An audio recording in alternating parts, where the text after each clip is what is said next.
لیکن جب میں اس لائف میں آئی تو مجھے سب سے پہلے نفرت پیسے سے شروع. نعتیں بھی لکھی, ہم بھی لکھی, جتنی میری نعتیں اور حمد ہیں میری نئی زندگی کی, وہ میں نے خود ابائے والی بیوی ملتی تھی نا تو میں اس سے گھبرا جاتی تھی. اس طرح کی محفل میں کبھی نہیں گئی جہاں پہ صرف خواتین ہوں. نمازیں بھی دنیا کی آگوں میں گم ہیں. ان کے آنے سے ہماری محفل کو واقعی چار چاند لگ گئے. ہر لحظہ ہے مومن,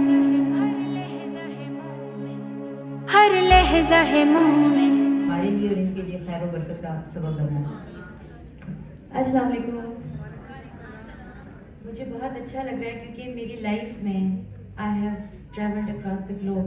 میں نے تقریباً ہر ملک میں جا کے کانسرٹس کیے, ان کے امبیسڈر سے لے کر ان کے نارمل لوگوں سے ملی, لیکن اس طرح کی محفل میں کبھی نہیں گئی جہاں پہ صرف خواتین ہوں, اور وہ ساری خواتین ہوں جو کہ اللہ کے ڈر سے اپنی زندگی اللہ کے راستے پر گزار رہی ہیں. This is very different for me and kind of a spiritual journey for می.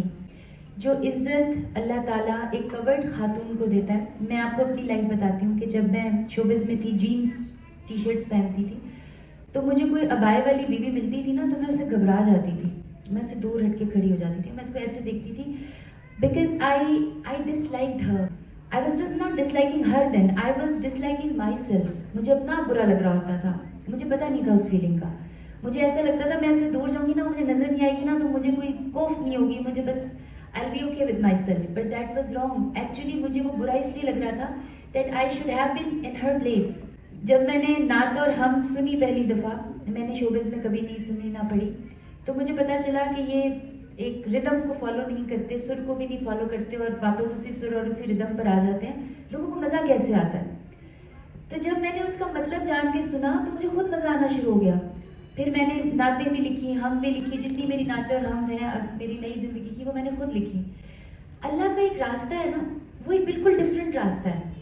ابھی بھی میں آپ کی طرح اتنی اللہ کی طرف شاید نہیں پلٹ سکی ہوں. آئی ایم ٹرائنگ, میں کوشش کر رہی ہوں, لیکن اس زندگی سے زندگی میں اپنے آپ کو بائی فورس نہیں لانا چاہتی. میں وہ جو کنورژن ہے, میں وہ جو راستہ ہے, وہ میں سب لوگوں کو دکھانا چاہتی ہوں. لیکن جب میں اس لائف میں آئی تو مجھے سب سے پہلے نفرت پیسے سے شروع ہوئی, اور میں نے سب سے پہلا کام یہ شروع کیا کہ میں نے جو ڈیزرونگ بچے ہیں ان کے سکولز بنائے. الحمدللہ رابی پیرزادہ فاؤنڈیشن کے 3 سکولز بنائے. پھر جو ان کی مائیں ہیں, اتنا اچھا جتنا آپ کے انسٹیٹیوٹ میں قرآن پڑھایا جاتا ہے شاید میں نہیں پڑھا پاتی, لیکن پھر میں تو اتنا نہیں, میں نے تو 3 سال میں جتنے کورسز کر سکتی تھی کیے. میں نے مفتی صاحب رکھے جو کہ خواتین کو, اسپیشلی ماؤں کو قرآن پڑھاتے ہیں. لیکن اب مجھے ایسا لگتا ہے کہ وہ صحیح جج کر رہی ہوتی تھی. when my body was obvious to everybody in jeans, in tight jeans, when they could see what was there to be hidden, what was that is precious for me. میرا ابھی تک کا سارا ایمان جو ہے وہ بڑا مجھے کم نظر آنا شروع ہو گیا. میں نے کہا میں نے تو کچھ کیا ہی نہیں. میں قرآن پڑھاتی بھی ہوں, قرآن لکھتی بھی ہوں, اللہ نے 19 سپارے لکھوا دیے. کیلی گرافی آپ کو پتہ ہے پوری دنیا میں آپ سرچ کریں, آپ نے میری پینٹنگز دیکھی ہوں گی. پینٹر کیلی گرافر نہیں ہوتا, کیلی گرافر پینٹنگ نہیں ہوتا. مجھ سے اردو نہیں لکھی جاتی تھی. میں وہ گرامر اسکول کی پڑھی ہوئی بچی تھی. I am bad in Urdu still, میں اردو نہیں لکھ سکتی. جب میں عمرہ کر کے آئی, اس سے پہلے میں نے کیلی گرافی کی ٹرائی کر کے چھوڑ دیا ہوا تھا. میں نے صرف الف لکھا. عمرہ کے بعد آپ یقین کریں کہ میں نے اپنی زندگی ایسے نہیں بدلی. مجھے اپنی زندگی میں معجزات نظر آئے, مجھے اپنی زندگی میں وہ سب نظر آیا. میں آپ کو چلے عمرہ کی ایک چھوٹی سی بات, آپ کے پاس ٹائم کم ہے, میں ایک جلدی سے, اور یہ باتیں میں آپ کو اس لیے بتا رہی ہوں کہ جو لوگ آپ کی طرح اس راستے پر نہیں چلے وہ جانیں کہ اللہ کیسے. لیکن you have to burn the boards. جو شوبز میں ہم نے پہلے ایگزامپلس دیکھی تھی جو واپس اس کی طرف آ جاتے تھے, وہ ایگزامپلس ہمیں خراب کرتی ہیں. وہ ایگزامپلس ہمارا جو ایمان ہے نا اس کو شٹر کرتی ہیں. جب میں عمرہ پہ جا رہی تو وہ زندگی کا شاید بڑے عرصے بعد کا پہلا سفر تھا. خود ٹکٹ خریدی ہوئی تھی, بزنس کلاس کی ٹکٹ نہیں تھی. تو میں جب جہاز پہ بیٹھی, میں نے اللہ سے کہا, میں نے کہا یا اللہ اب تیری راہ پہ چل کے میں اب اکانومی میں سفر کروں گی. دماغ تو میرا ادھر ہی تھا نا. درابی Pirzada was there bred inside me, جو پچھلے 1 ہفتہ پہلے یا میرے خیال 2 ہفتے پہلے لنڈن سے بزنس کلاس میں بڑی شاہانہ زندگی گزار کے ادھر آئی ہوئی تھی پاکستان. میں نے اللہ سے کہا میں اکانومی میں بیٹھوں گی, ان کے ساتھ بیٹھوں گی. خیر میں بیٹھ گئی. میں نے کہا توکل اللہ کی طرح پہ چلنا ہے. تو وہ پائلٹ انکل آئے, انہوں نے کہا بیٹا آپ رابی پیرزادہ. میں نے کہا جی. بیٹا آپ آگے آ کے بیٹھے. وہ مجھے فرسٹ کلاس میں لے گئے. پھر جب میں ہوٹل میں گئی تو اس ہوٹل میں جو روم مجھے دیا، میں بتا رہی ہوں کہ وہ پہلا اسٹے تھا ملک سے باہر، تو آپ کو سویٹس ملتے تھے، they use to pamper you, لیموزینس کھڑی ہوتی ہیں آرٹسٹ کا، سنگرز کا اور کرکٹرز کا، پاکستان میں بہت پروٹوکول ہوتا ہے.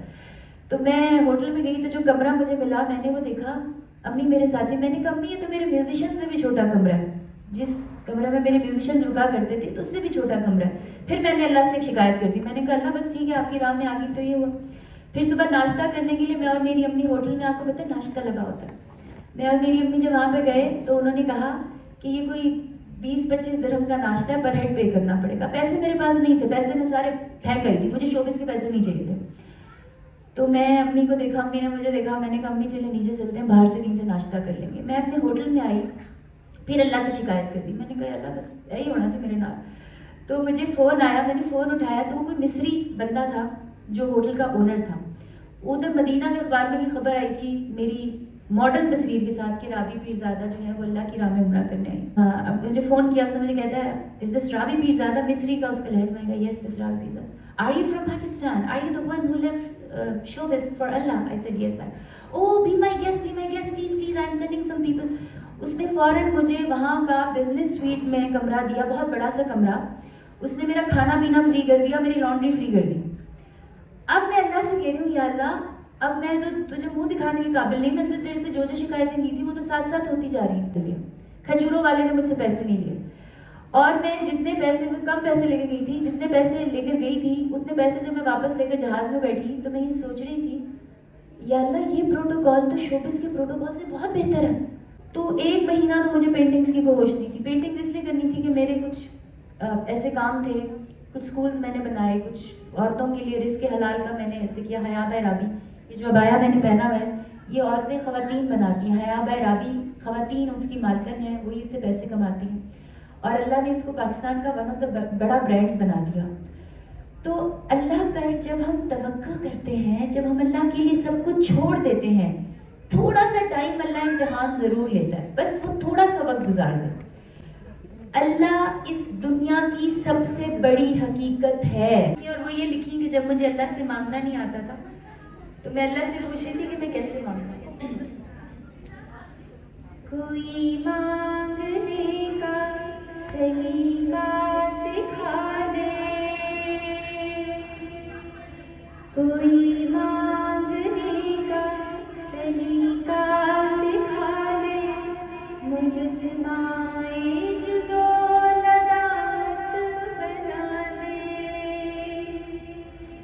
نہیں آتے کوئی آداب غلامی، نہ دل کی صفائی نہ چہرہ نورانی. نمازیں بھی دنیا کی آگوں میں گم ہے، سجدوں پہ سوچوں کہ ہے حکمرانی.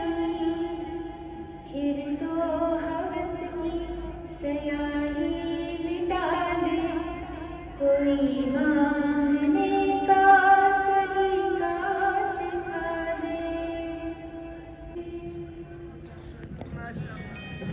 قهاري وغفاري وقدوسي وجبروت،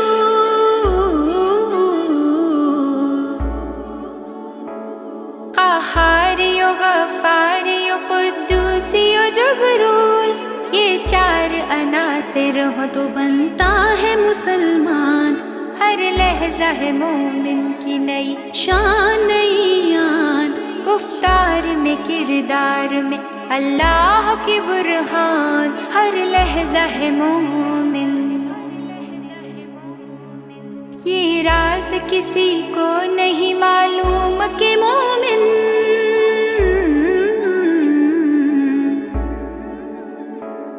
یہ راز کسی کو نہیں معلوم کہ مومن.